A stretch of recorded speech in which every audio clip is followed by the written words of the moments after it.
Sam और ग्रेडन ने तो अपने होश में सूर्य को देखा तक नहीं था। आगे चलकर इन्हें एक जर्जर ब्रीज पार करना था, जो कि अपने आप में ही एक चुनौती थी। अगर यहाँ से गिरे तो सीधे यमराज से सामना होगा। किसी तरह ये कूद फान कर आगे बढ़ ही रहे थे, तभी उन्हें सामने एक गाड़ी दिखा, साथ में एक डेड बॉडी भी था। सैम और ब्रिग्स इस मरे हुए आदमी को अच्छी तरह से पहचान रहे थे। ये मरा हुआ आदमी कॉलोनी 5 का था, जिसकी खाली बंदूक कहानी बयान कर रही थी कि शायद वो किसी से डर कर भाग रहा होगा। इस चक्कर में उसने सारी गोलियां फायर कर दी। वो बच तो गया, मगर कॉलोनी 7 तक पहुंचने से पहले ही कड़कती ठंड ने उसकी जान ले ली। ये ब्रीज को पार कर लगातार चलते रहे जब तक कि शाम का वक्त ना हो जाए। शाम के वक्त तक ये एक कबाड़ हेलीकॉप्टर तक पहुंचे। ग्रेडन पहली बार उड़ने वाली मशीन देख खुश हो गया, क्योंकि इससे पहले वो हेलीकॉप्टर सिर्फ फोटो और कहानियों में ही सुना था। ये रेडियो के जरिए अपने कॉलोनी का हाल चाल लेकर आज की रात यहीं पर सो गए। अब अगले दिन तीनों दोपहर तक कॉलोनी 5 पहुंच चुके थे। एंट्रेंस पर ही खून पसरा हुआ था, जिसे देख ग्रेडन अंदर जाने से डरने लगा। तब सैम ने समझाया कि उन तीनों को एक साथ रहना होगा, तभी वो किसी बड़े खतरे का सामना कर सकेंगे। सीढ़ियों से होकर तीनों नीचे पहुंचे। वहां का नजारा दिल दहला देने वाला था। पिछली बार जब ब्रिग्स आया था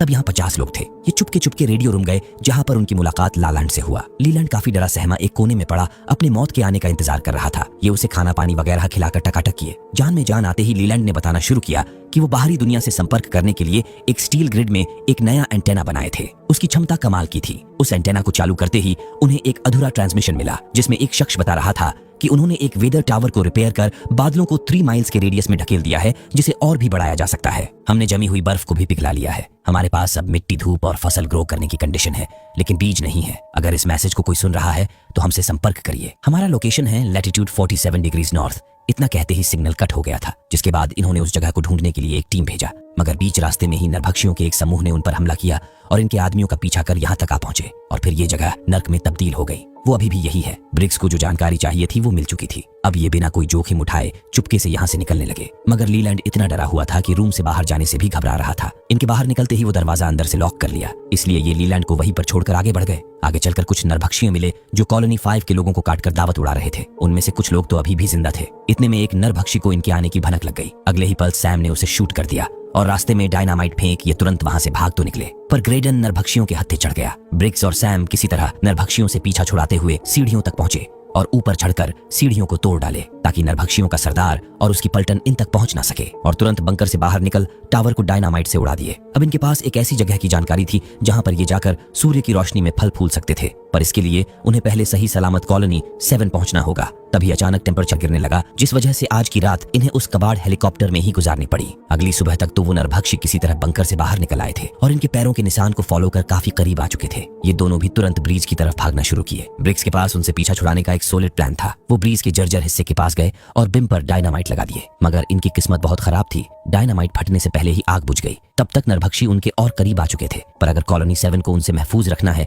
तो ब्रिग्स को जोखिम उठाना ही होगा। वो भागकर वापस डायनामाइट को जलाने गया और साथ ही साथ उन्हें इस ओर आने से भी रोकने लगा। इस बीच डायनामाइट फटा और ब्रिग्स मरते मरते ब्रिज को उड़ाने में कामयाब रहा। अब ब्रिज 2 हिस्सों में बट चुका है। नरभक्षी चाहकर भी सैम के पास पहुंच नहीं सकते। यहाँ से सैम भागना चालू किया और चाहे जितनी भी बर्फबारी हो रही हो, दोबारा मुड़कर पीछे नहीं देखा। भागते भागते उसकी हालत इतनी खराब हो गई कि वो कॉलोनी 7 के करीब पहुंचकर लड़खड़ाने लगा। ठंड ने उसे पूरी तरह से जकड़ लिया था। वही कॉलोनी 7 के बाहर हम मेसन को देखते हैं, जो ब्रिग्स के गैर मौजूदगी में अपनी वाली पर उतर आया है। बिना जांच किए बगैर ही वो डेक्स्टर की बीवी को शूट कर दिया। उसकी मनमानी रोकने काय भी पीछे से पिस्टल लेकर पहुंची। तभी सामने उन्हें सैम दिखा, जो गिरकर मदद के लिए आवाज लगा रहा था। इनका ध्यान विचलित होते ही डेक्स्टर भाग निकला। इससे पहले कि काय सैम को बचाती मेसन उसे बेहोश कर दोनों को हथकड़ी लगा दिया। सैम गिड़गिड़ाता रह गया कि नरभक्षियों ने ग्रेडन और ब्रिग्स को मार डाला।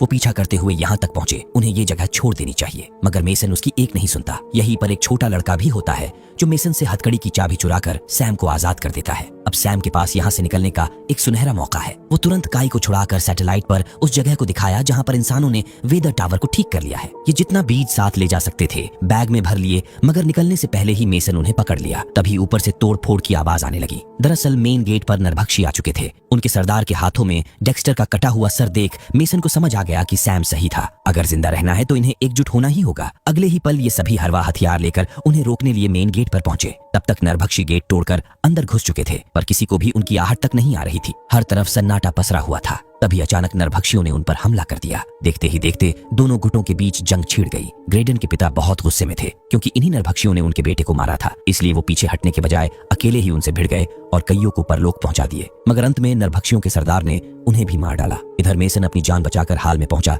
जहां पर कॉलोनी 7 के सभी लोग छिपे हुए थे। सैम और काई भी भागते हुए हाल में इंटर करने ही वाले थे, पर ऐन वक्त पर मेसन ने दरवाजा लॉक कर दिया। वो तो लोगों ने उसे पीट कर दरवाजा खोला, वरना सैम और काई की कहानी भी यहीं पर समाप्त हो जाती। अब ये सभी हाल में फंस चुके थे और हाल का दरवाजा भी उतना मजबूत नहीं था जो ज्यादा देर नरभक्षियों को रोक सके। तभी सैम को एक तरकीब सूझा। हाल में एक एयर डक्ट लगा हुआ था जहां से ये बाहर निकल सकते थे। सैम उस रास्ते सबको लेकर आगे बढ़ गया, पर मेसन उस रास्ते जाने में असमर्थ था क्योंकि उसका पेट लहूलुहान हो चुका था। वो वहीं पर रुककर नरभक्षियों के आने इंतजार करने लगा। नरभक्षी जैसे ही गेट तोड़ ताड़ कर अंदर आए, मेसन ने सिलेंडर को शूट किया, जिस धमाके में सारे नरभक्षी जलकर खाक हो गए। सैम, उसकी गर्लफ्रेंड काई और बाकी बचे लोग बीज लेकर उस जगह की तलाश में निकल पड़े जहां पर इंसानों ने वेदर टावर को रिवर्स करने का तरीका ढूंढ निकाला।